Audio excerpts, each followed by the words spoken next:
900. Okay po, ito po yung nalagyan ng V-Hybrid noong December 5. That is 500 ml. Ayan po.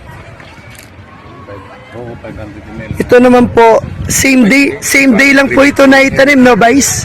Same day. Same day. Ito naman po yung hindi nalagyan ng V-Hybrid. Pakikita po natin yung difference.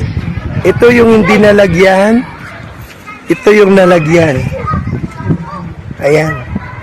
Anong variety po nito, Vice? NK6130. Yung kabila po. Syngenta. Ito 92. Ay, ito is. Ayan po. So, yung kondisyon ng lupa, tignan nyo po dito, nalagyan ng B-hybrid versus sa hindi po. Tsaka yung laki po, nag-B-hybrid dito, ito, walang B-hybrid. Kasi nai-stress na yung mga tanim Po natin, oh. Magandang hapon po. Today is January 13. 2024. Ito po kasama po natin ng former Vice Mayor ng San Manuel, Tarlac, dito sa Barangay San Vicente. Ito po yung tanim niya na nalagyan po ng ilan po, siyam na V-hybrid ba nilagyan natin? Siyam na V-hybrid at this is almost 1 hectare po, no?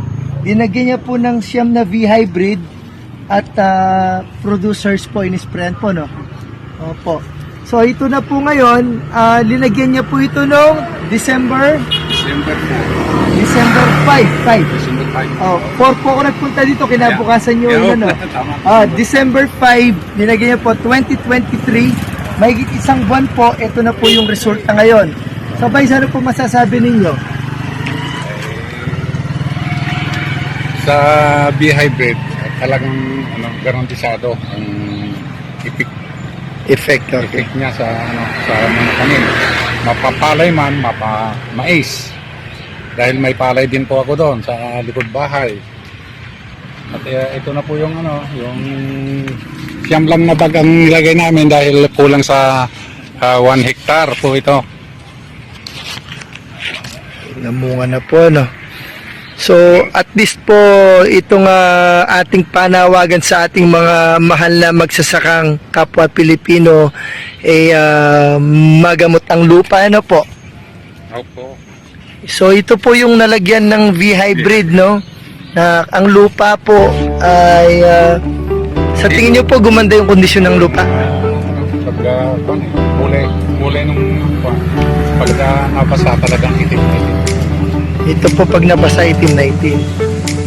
Yan na po. Yan na po, may namumunga na po.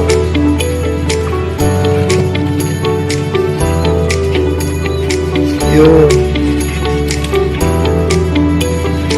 Okay, napakatangkad po, ano?